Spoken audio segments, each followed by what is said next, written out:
Well, that just happened.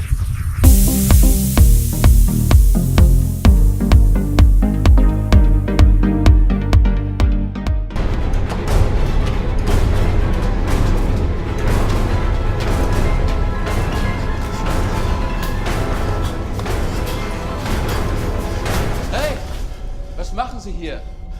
I'm sorry, I don't understand. Was machen Sie hier? Sie haben ja nichts zu suchen. Take it easy. Macht's. It's all right. Mr. Lockhart, every time I turn around, you're somewhere you're not supposed to be. A Cure for Wellness is the latest from director Gore Verbinski about a hideaway spa/retreat place in the Swiss Alps where everything might not quite be as it seems, of course. Dane DeHaan stars, Jason Isaacs in there as well. Is this strange, surreal, very weird movie something you're going to enjoy? Well, here's 5 things that you might want to know about A Cure for Wellness. Have to be honest, right off the bat, I didn't like this one. Now, you know me, instead of saying it's a bad movie, I will say it's not for me, although I don't know that there's a lot of people who this movie is for. Let's start with the good stuff.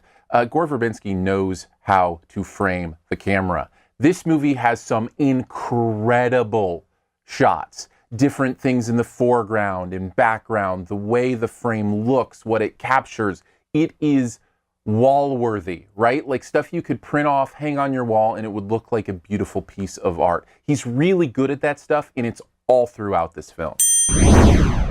In addition to his meticulous visual work, I also think he understands mystery pretty well. Let me explain that a little bit. He understands how to use abstract items, things that are said that stick in the brain, how to use hidden meanings on different things to start your brain moving in certain directions, to build a mystery of what is this world, what is this tone, who is this person, what does that mean, what is the history here. He understands how to ask the questions in order to get you thinking. Here's the problem. He doesn't understand how to give the answers, at least in this movie. I'll tell you what I mean. This movie is slow. It feels boring, and the reason is, as many questions as he's making you ask about what's going on here, he doesn't understand how to reveal the breadcrumbs of a mystery, to give you that motivation to work your way through what's going on. He has some reveals at the end, although there's stuff that you generally knew at the beginning, but there's nothing in the middle. I shouldn't say nothing. There's so little in the middle to pull you along, to give you a hint, to bring you through, that it just drags. Plus the fact that it's 2.5 hours long, and it could have easily been cut short. It just becomes a frustrating experience because you feel like in some ways you're just watching a creepy 2.5 hour long art project instead of an actual story or film. Now, the other 2 things I'm going to say, they're negatives for me, but I'm going to go ahead and give them yellow because I know for some people it's not going to mean as much, but let's start here. I think the metaphor falls apart here. Now, maybe you can explain it to me. Maybe there's not even meant to be a metaphor here, but there could be something here about being soothed to be used by a corporate entity. And I don't want to go into details because I don't want to give anything away. But here's the thing. So many of the scenes and the revelations, they don't make sense with this metaphor, especially the ending of this movie. It's so strange. It's so weird. Seems to contradict so much of what has gone before it. And there are so many other things that are just left completely loose ends. Things that you thought meant something that really don't seem to mean anything at all. It just feels messy in that way. And I don't feel like you come away from the movie going, I see what he meant there. And finally, I'll just say this, and I don't often say it.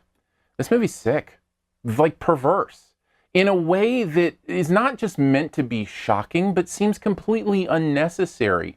He finds ways to use different life experiences, again, trying not to spoil things, different things that happen in a way that if it served the story, I could kind of grant it a pass. But it just seems just there to be there in a way that say, hey, people usually don't film this kind of thing. And the way it ends is one of the ickiest, grossest feelings I've had in a film in a long time. And I don't think the film needed it. That's the thing. The story didn't need that kind of lingering on those perverse kind of things. So overall, I feel like this movie is one that I just couldn't get on board with. Gore Verbinski does his best during A Cure for Wellness to bring you into this weird world, as visually spectacular as it is, I can't give it any more than a C-.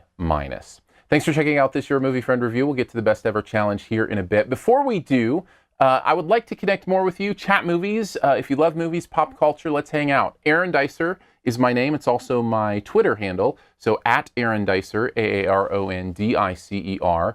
You can also hit up the podcast if you do that thing. Whatever podcast player you use, just search for SiftPop.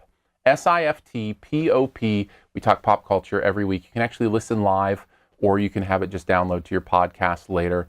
We had a great time this week talking about the movies and also doing a really fun best ever challenge. So you'll want to check that out. Also YouTube, subscribe, support, comment, all that kind of fun stuff. I love having you around here as well. Speaking of which, time for the best ever challenge. It's where you name the best movie ever in a particular category. Also try to identify my choice. What is the best Gore Verbinski movie ever? He has done some good ones. In my opinion, usually when somebody's kind of holding him back. My best ever Gore Verbinski movie stars Johnny Depp, except you never see him on screen. Take a guess at mine in the comments. First person to get it right does get a point. Also leave your choice there as well. I'd love to chat about that. And here's 5 extra seconds to hit the subscribe logo. Just click it right down in this corner to subscribe. That's why I call it the subscribe logo.